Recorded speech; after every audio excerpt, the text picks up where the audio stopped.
यीशु है, praise the Lord. आप सबों को केरल से परमेश्वर का वचन सुनने के लिए हार्दिक स्वागत करता हूं।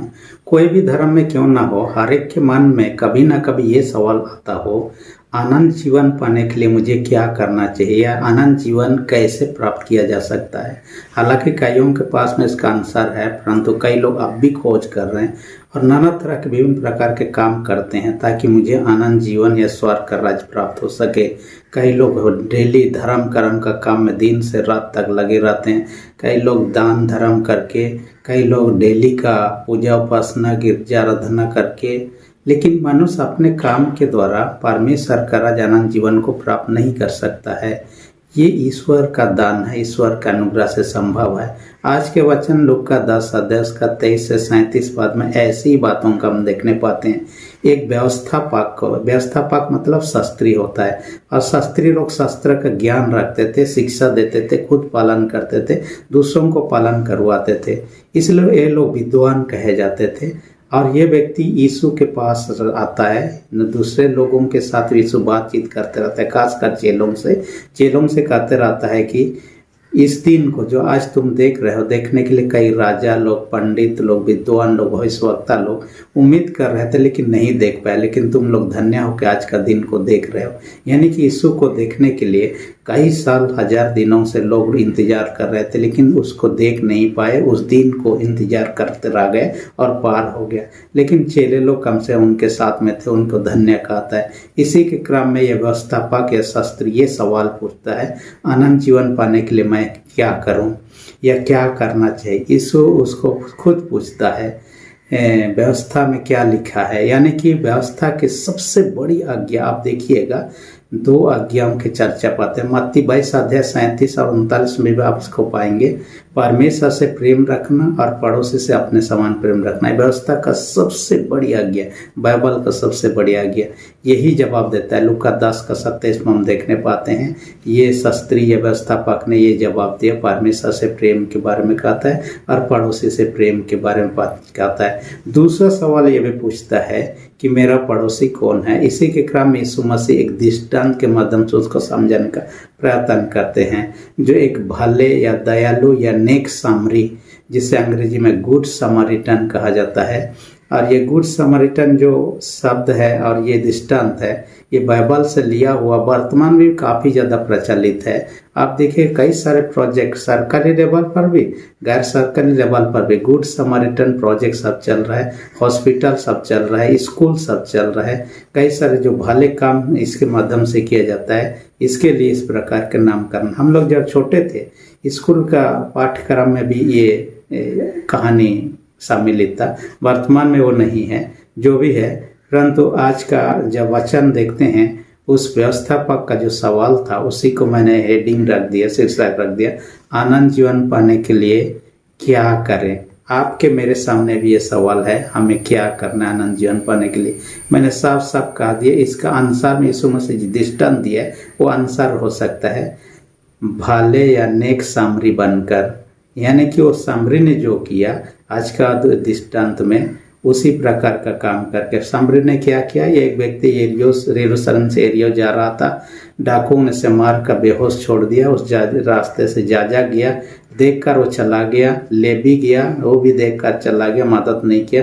परंतु एक सामरी आया, उनको मदद करता है, उठा कर ले जाता है, उनको दवाई करता है, खाना पीना देता है, फिर वो अपना व्यापार के लिए चला जाता है। और जहाँ पर होटल या गेस्ट रूम में था, उन मालिक को कहता है इसका देख रेख कीजिए, जो कुछ बाकी पैसा है वो आकर मैं वापस दे दूंगा। और इस घटना के माध्यम से यीशु मसीह व्यवस्थापक से पूछता है, अच्छा उत्तम पड़ोसी कौन है, जो मेरा पड़ोसी कौन है पूछा था, तो वही जो सामरी। बाकी 2 लोग उनका मदद नहीं किए थे, जिसने उसको मदद किया था वही उसका उत्तम पड़ोसी रहा। तो तू भी ऐसा ही कर, उनको कहता है। यानी यहाँ 2 चीज कहता है, आनंद जीवन पाने के लिए क्या करें। 2 पॉइंट में हम चर्चा करें। परमेश्वर से प्यार करें, जो कि 24 पद में 27 पद में साफ साफ लिखा हुआ है। अपने मन से, बुद्धि से, शक्ति से परमेश्वर से प्यार करना है। आज लोग आनंद जीवन पाने के लिए अनेक प्रकार के काम करते हैं। हमारे मसीह विश्वासियों का इतिहास को आप देखिएगा, मठवासी सिस्टम को आप देख सकते हैं। लोग मठ में प्रवेश करते थे और वहाँ पर कठोर जीवन व्यतीत करते थे, दुनिया का रीझ रंग सबसे से दूर। ये सोचते थे मठवासी जीवन के द्वारा उद्धार प्राप्त कर सकते हैं। कई लोग तो दान बहुत ज़्यादा देकर भी हम देखते हैं दान देने के द्वारा उद्धार प्राप्त कर सकते, ऐसा संभव नहीं है। बाइबल साफ साफ कहता है, रोमी 3 उसका 20 पद में देखिएगा या गलाती 2 उसका 16 पद में देखिए, मनुष्य व्यवस्था के पालन के द्वारा धर्मी नहीं ठहराया जा सकता, ना ही आनंद जीवन को प्राप्त कर सकता है। लेकिन रोमी 3 उसका 24 पद में देखिए, यीशु के अनुग्रह से ही हम संत में धर्मी ठहराए जाते हैं और उसके बिना तो नहीं। और वही बात कहता है, इसलिए हमें परमेश्वर के प्रेम में बने रहना। परमेश्वर से प्रेम में बने रहने का मतलब क्या है? हम बोल सकते हैं मैं परमेश्वर से प्रेम रखता हूँ, लेकिन हमारे व्यवहारिक जीवन में दिखना चाहिए। परमेश्वर से प्रेम रखने का मतलब, पहला मतलब है उसके आज्ञाओं का पालन करना है। दूसरी बात है प्रार्थना करना है। प्रार्थना करने के द्वारा हम परमेश्वर से बात करते हैं, परमेश्वर को धन्यवाद देते हैं हर बातों के लिए। तीसरी बात है परमेश्वर का आराधना, स्तुति, महिमा करना है। चौथी बात हम कह सकते हैं कि परमेश्वर पर विश्वास और भरोसा दोनों करना है, विश्वास भी करना है, भरोसा करना है। पांचवी बात हम कह सकते हैं इसके अंतर्गत में कि हम सारी चीज़ों में अपने जीवन में पहला स्थान परमेश्वर को देना है। जीवन में जो कुछ भी है, लेकिन पहला स्थान परमेश्वर को देना है। छठवीं बात कहता है हमें दूसरों से प्यार करना है और दूसरे जो लोग तकलीफ में उनको मदद करना, जो आज का दृष्टांत के माध्यम से भी कहना चाह रहा है। तो ये बात कहता है। हम बाइबल में कई ऐसे लोगों को देखने पाते हैं जिन्होंने परमेश्वर से प्रेम किया और अपने प्राण तक को उन्होंने अप्रिय जाना। अब्राहम को देखिए, परमेश्वर का आज्ञा के कारण से अपने बेटा तक को बलि चढ़ाने के लिए तैयार हो गया। दानियल को देखिए, उसको जोफी की सिंह के मान में फेंका गया, फिर भी ईश्वर का प्रेम से वो अलग नहीं हुआ। इस प्रकार के बातों को देखने पाते हैं। जब हम इतिहास में उलट कर देखेंगे, कई ऐसे लोगों का जीवन जो परमेश्वर से प्रेम के में बने रहने।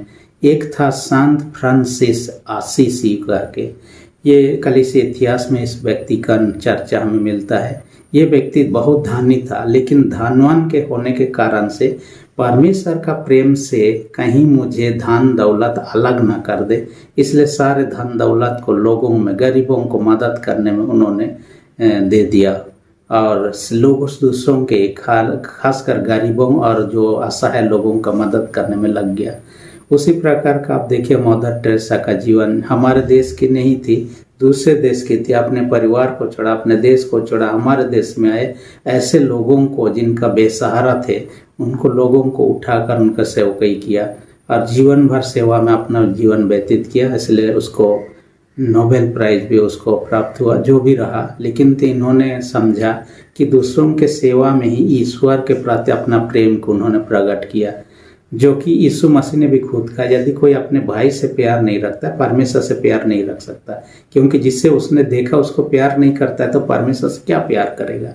इसलिए हमें परमेश्वर के प्रति प्रेम में बने रहने के बाद कहता है हम धर्म कर्म के द्वारा से अपने कामों के द्वारा जो सोचते हैं मैं ऐसा कर रहा हूँ, दसवां दे रहा हूँ, ये कर रहा हूँ, स्वर्ग को जाऊँगा, अपने प्रयास से हम नहीं। जैसे ये 64:6 में कहता है हमारा धर्म का काम फटे हुए चित्रों के समान है, हम ऐसा नहीं कर सकते। इतिहास में तो एक व्यक्ति ऐसा पता है, समौन खंबे वाला के नाम से जाना जाता है। वो मठवासी था, 16 साल की उम्र में मठवासी जीवन को शुरू किया। बाद में उन्होंने क्या किया, मचान बनाया, खंबा बनाया, मैंने एक तंबू बनाया, जमीन को नहीं छूना है, थोड़ा सा 3-3.5 मीटर ऊंचा बनाया, वहां पर रहता था। हर साल एक हाथ ऊपर उठाता अपना मचान को और कभी नीचे नहीं, जमीन को नहीं छूना है। 35 से 40 साल उसी में रहा मरने तक, लेकिन नीचे नहीं उतरना है। लोग उसके पास आते हैं, प्रार्थना करवाते हैं, उनको कम से कम आधा खंबा तक चढ़ने के लिए सीढ़ी बना दिया था, वहां तक आकर बैठेंगे, अपने बातों को रखेंगे, क्योंकि उनका खंबा तो धीरे धीरे 40-50 फुट ऊंचा हो गया। तो उतना दूर से नहीं सुन सकता, इसलिए आधा दूर तक चढ़ेंगे, अपने बातों को रखेंगे, उनके लिए प्रार्थना करता था। यहाँ तक कि उसके माँ जब मर गई तो भी वो घर नहीं गया। उनके माँ का डेड बॉडी को उनके पास में लाया गया, उनको अंतिम दर्शन किया खम्बे से ही, उसके बाद उनको दफनाने के लिए ले लिया गया। इस प्रकार का वो सोचता था कि इस प्रकार का जीवन से मोक्ष प्राप्त करेंगे, लेकिन मनुष्य अपने कर्म के द्वारा मोक्ष या अनंत जीवन को प्राप्त नहीं कर सकता। यीशु पर विश्वास के द्वारा, उसके प्रेम में बने रहने के द्वारा, उसके अनुग्रह से ही, उसके दया धर्म से ही हम अपने प्रयास से कुछ नहीं कर सकते हैं, तो हम अनंत जीवन को प्राप्त कर सकते हैं। दूसरी विशेष बात जो आज के वचन में कहता है, पड़ोसी से प्रेम करना, जो आज के दृष्टांत में उन्होंने बताया, दयालु या भले या नेक सामरी के दृष्टांत के माध्यम से ये व्यक्ति के बारे में चर्चा करता जो यरूशलेम से यरीहो नगर जा रहा था। लगभग कहा जाता है 35 किलोमीटर दूरी पर है, और ये मृत सागर जो आप सुने होंगे उससे 10 किलोमीटर की दूरी पर था, और ये रास्ता बहुत ही खतरनाक रास्ता था, और अकेला जाना और ही खतरनाक। ये व्यक्ति अकेले ही जा रहा था और अपने साथ में मूल्यवान सामान सब भी लेके जा रहा था, जो कि इस व्यक्ति का गलती को समझा जा सकता है। हालांकि उस समय, यीशु के समय में देखिए, लोग जब यात्रा कर रहे थे ग्रुप में यात्रा करते थे, क्योंकि जंगली जानवर का भी खतरा था, डकैतों का भी खतरा था, इसलिए बचने के लिए अब ग्रुप में यात्रा करेंगे, सेफ रहेंगे। लेकिन ये व्यक्ति अकेला यात्रा कर रहा है, ये उसका गलती था, या तो किसी कारणवश उसको यात्रा करना पड़ा, जो भी रहा, लेकिन अकेले यात्रा में डाकुओं ने उसे घेर लिया और उसको मार पीट करके बेहोश कर दिया, उनका सामान को छीन कर ले गया घायल करके। कहा जाता है कि 95 साल पहले, आज से 95 साल पहले, मैंने 1930 में, 5 साल में 100 साल पूरा हो जाएगा, एक व्यक्ति था जिसका नाम है मॉर्टन। ये मॉर्टन अपने लेख में लिखता है, जैसे यीशु के समय में था, आजकल भी यरूशलेम से यरीहो यात्रा में बहुत खतरा है। और अपने समय में, जो अभी से 100 साल पहले, लगभग करीब पहले ये व्यक्ति लिखता है, उस समय जिल्दा नाम का एक डकैत या लुटेरा था, जो कि उस घाटी में जाने वालों को लूट लेता और पहाड़ में छिप जाता था, और पुलिस आने से पहले वो भाग जाता था। इस प्रकार की बात लोग कहते हैं आज भी वीरान है उस एरिया में, इसलिए यात्रा करना ये है। वो इसराइल देश में नहीं है, वो पैलेस्टाइन का अधिकृत क्षेत्र है, जो भी रहा, लेकिन तब खतरनाक एरिया है। आजकल भी ऐसे कई एरिया जहाँ पर हम यात्रा करते हैं, सावधानी बरतना चाहिए, जो कि इस व्यक्ति ने नहीं बरता, अकेले यात्रा किया और उसका शिकार हो गया। इसके बेहोश होने के बाद में याजक उस रास्ते से होकर जा रहा था, हो सकता है ये रात के समय में हुआ हो, सुबह तक बेहोश पड़ा हो, उस रास्ते से याजक जा रहा हो, और याजक गया, देख के चला गया। उसके बाद लेवी भी आया, देख के चला गया। असल में याजक को संडे का दिन में तो आप जानते हैं, या तो उस समय तो हर दिन यरूशलेम में बलिदान चढ़ाने की प्रथा था। दिन में 3 बार प्रार्थना किया जाता था, सुबह, दोपहर और शाम के समय में, और याजक का पूरा काम होता था। यदि वो व्यक्ति मरा हुआ है, याजक व्यक्ति छू दे तो अशुद्ध हो जाता था, और अशुद्ध एक बार हो जाने के बाद कोई व्यक्ति आराधना नहीं चला सकता है, ना ही बलिदान चढ़ा सकता था। 7 दिन तक अशुद्ध माना जाता था। गिनती की पुस्तक 19 पद के अनुसार 7वां दिन ही वो शुद्धिकरण का प्रक्रिया को अपनाकर शुद्ध होता, उसके बाद भी वो काम कर सकता था, लेकिन उससे पहले नहीं। इसलिए वो जानता था कि आप यदि उसको छुएगा, अशुद्ध हो जाएगा, तो मंदिर का काम तो नहीं कर सकता है। इसलिए उसके व्यवहारिक कठिनाई उनके पास में था, एक ठोस व्यवहारिक कठिनाई। दूसरी बात क्या था, ऐसे एकांत जगह में लोग मरने का, घायल होने का नाटक करते। जब उनको छूने के लिए उनको उठाने ले जाते, बाकी डकैत लोग छुप के रहते थे, वो लोग दौड़ कर आते और उनको पकड़ लेते, उनको भी लूट लेते। और इस प्रकार की घटना न केवल उस समय होता, वर्तमान भी होता। जब मैं चेन्नई में पढ़ाई कर रहा था, उस समय एक लकड़ा परिवार है, कोमल और पूनम लकड़ा परिवार, एक जगह गए हुए थे अपने परिवार कार में। जब वापस आ रहे थे, उन्होंने बताया कि एक एकांत जगह है जहाँ पर लोगों के ऊपर में अंडा से उनके गाड़ियों के ऊपर में फेंक देते हैं, और अंडा फेंकने के बाद में क्या होता है, वो कांच जो होता है धुंधला हो जाता था, ताकि लोग उसको ना देख सके, आगे ना चला सके, रुक जाए। जैसे रुकेंगे वैसे उनको लूट लेते थे। इनके गाड़ी के प्रति भी वही किया गया। उनको रोकने का प्रयत्न किया गया, लेकिन ये लोग रुके नहीं। उनको पता था कि यहाँ पर लूटपाट हो सकता है। गाड़ी को स्पीड भगाने लगे तो लुटेरा उनको क्या करने लगा, बाइक से पीछा करके उनको रोकने का प्रयत्न किया। काफ़ी किलोमीटर तक उनका ऐसे ही संघर्ष चलते रहा, लेकिन शाम के अंधेरे में भी ये लोग कम से कम किसी तरह स्पीड भगाने में सफल रहे और बच के निकल गए। यदि उनको पकड़ लिया जाता, रोक दिया जाता, क्या होता उनके साथ में हम नहीं जानते। आज भी ऐसे जगहों पर सतर्क अवलंबन करना बहुत ज़रूरी है जहाँ पर जगह है।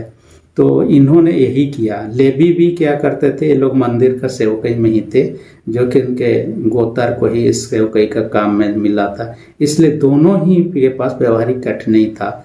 लेकिन आजकल के हिसाब से देखें तो हम किसी को यदि मदद करना चाहते हैं, खुद ना छुएं ना कर सकें, तो पुलिस को हम लोग पुलिस का नंबर जानते हैं, कॉल करने से पुलिस आ सकता है, एम्बुलेंस का हम फ़ोन कर सकते हैं, एम्बुलेंस आ सकता है, उनको मदद मिल सकता है। लेकिन उस समय वो जिस समय अलग था, इन्होंने उस प्रकार का कोई व्यवस्था नहीं किया, उनको देख के चले गए।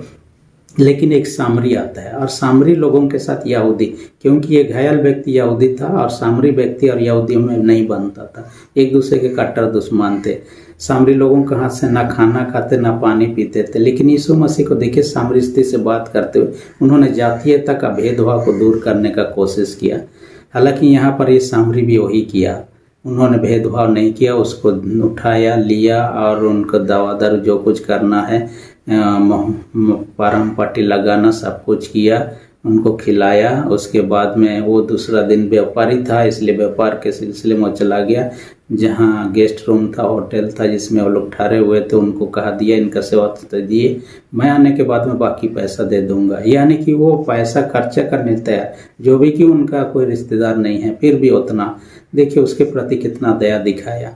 हाँ, और यीशु मसीह इस व्यवस्था पाक से यही कहना चाहता रहा, ये सच्चा पड़ोसी था जो तकलीफ में है, जिनको मदद करना चाहिए, मदद किया। इसी तुम भी ऐसे ही करो। और आज के वचन के मदद से आपसे मुझसे भी यही कहना चाह रहा है, परमेश्वर से प्रेम रखने के साथ दूसरों से जो तकलीफ में हैं और जिनको सहायता की आवश्यकता है, उनके प्रति हम आंख नहीं मूंद सकते हैं।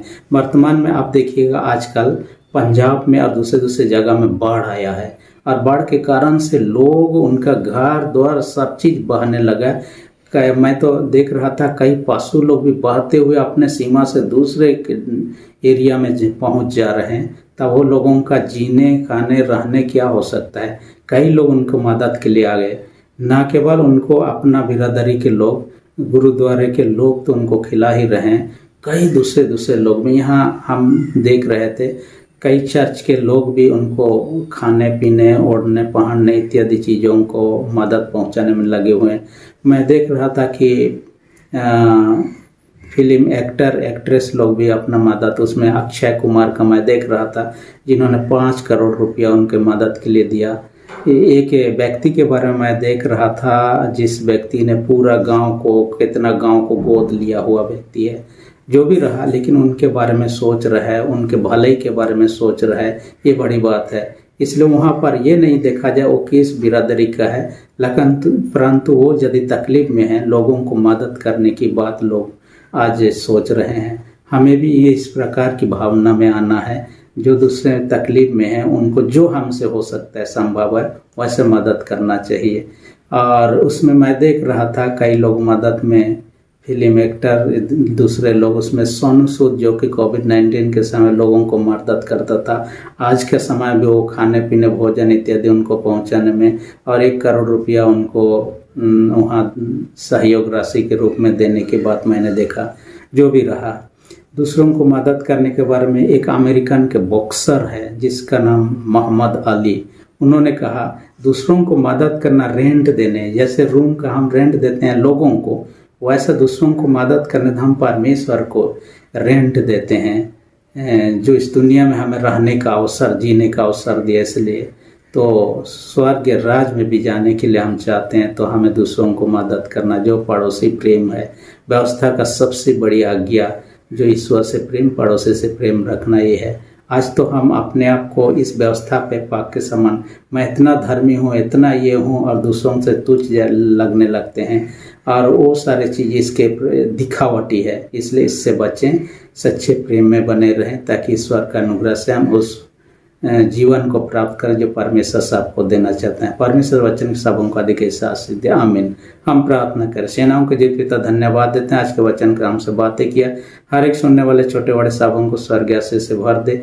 जो लोग बीमार उनको यीशु के नाम से चंगाई दे, जिनका विश्वास है उनका विश्वास कमजोर, उनके विश्वास को दृढ़ मजबूत कर। प्रार्थना यीशु के नाम से मांगते हैं, आमीन। यदि अब तक आपने मेरे चैनल को सब्सक्राइब नहीं किया है तो सब्सक्राइब बटन को प्रेस करके सब्सक्राइब कर दीजिए। वीडियो अच्छा लगे तो लाइक बटन को भी दबा दीजिए। धन्यवाद।